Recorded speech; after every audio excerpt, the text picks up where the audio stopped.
I'll want to do is, there we go. Um, well, let me start with saying good morning. Good morning, church. Good morning, Jerry. I'm so glad we could do this. Good morning. It's very cool to have technology to make these kinds of interactions possible. Jerry, you want to tell us about you, where you're at? It's beautiful where you are today there. I'm stuck inside because it's a gloomy Saturday here. I am in St. Mary's, Ohio. A beautiful day, 82 degrees. Not really sunshine, it's just a cool day where you can be out here and just enjoy yourself and not be humid. Oh, that sounds absolutely wonderful. And I was just telling you in church, I was just telling you all about Jerry this week in our e-news, and I thought it would be fun to have a little conversation with her at the start of our sermon today. So, Jerry, do you want to maybe start off? How did we meet? What you remember? We met in 1991 that summer for vacation Bible school when Cathy moved from Cadillac to Frankfort, Michigan, and we were at the Alberta Church, and that's where all of our friends started growing from there. I remember we were partners for making a dog leash. I remember because it was plastic and it was colorful, and even to this day, I still have. Anytime I can, I get color stuff, tie dye. Yeah, and I remember Bible school too. I don't know if it was that summer, but we sang a lot in Bible school, and we would do you and me, and I think it was Sarah Mosler. We would sing together, and but even after Bible school, we were in classes together. Yeah, every year. We were, and in high school, we were on the volleyball team together for a few years. Yeah. Um, I was so excited. I was trying to see if I could come up with a memory from those early years, and I have one memory. I don't know if it was a homecoming, and we were probably while I was driving, so I don't know, but sophomore year maybe, junior year. We were at my house, and we had purple and gold head to toe, and there's a picture in one of my photo albums of this. You, me, and Julie. We were painted head to toe, and we were in the car, and we struck one of those goofy poses. We were thinking we were it. We were the coolest thing ever in the world. And I don't remember. I right when you remember that.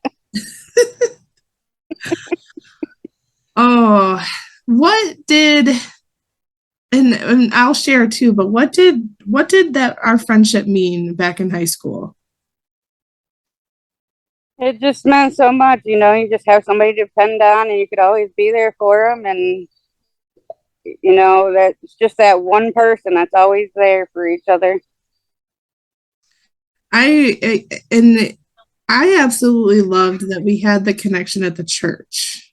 And I don't know if that's me being a pastor now or not. I'm not sure. But to have a connection outside of school. I think we were more like sisters rather than friends.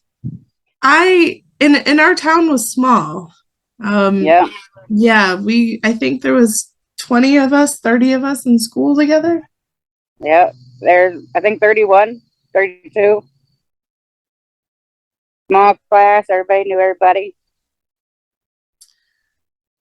So for me, I think our friendship, it was something that it was the church connection. As I said, it was the church connection.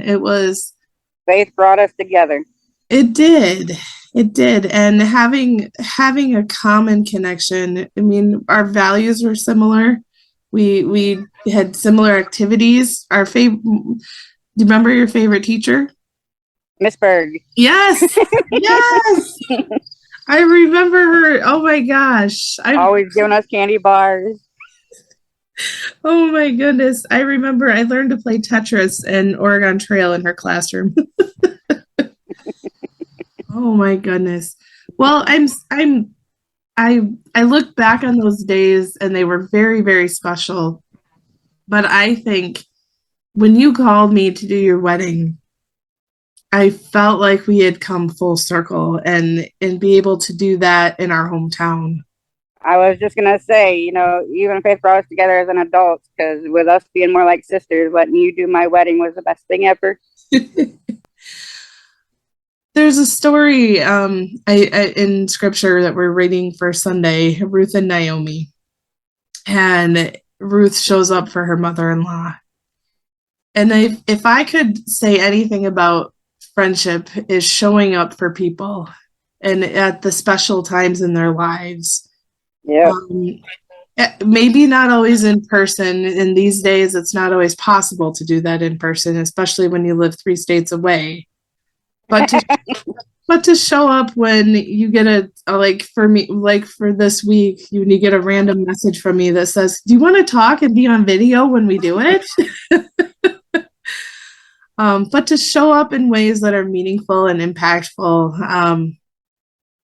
What does friendship mean as an adult for you? Trust, communication, value, always being there for one another. And I find that a lot in you. You too. You too. I know I could just pick up a phone anytime. Yep. And if God, I mean, God forbid if you need me there, I'm on my way. Yep.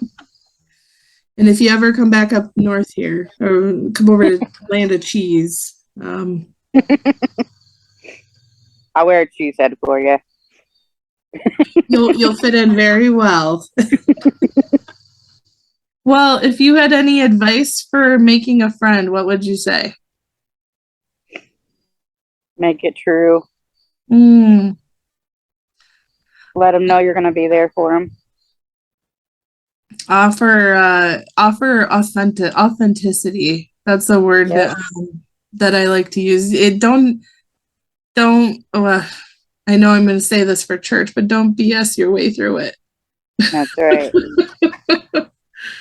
You have to be honest. You have to be caring and admit that be true to one another. Tell them what it actually means. You can't just cover things up. Tell them truthfully. Mm-hmm.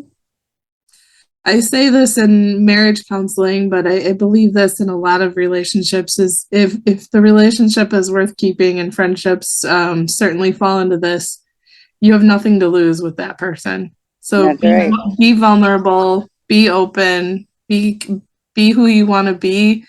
Yeah. Yeah. When you're truthful, you can be who you want to be. You have nothing to hide. Exactly. Oh gosh. Well, don't hang up yet. I wanted to say thank you. Thank you for this. You are welcome. Thank you for inviting me.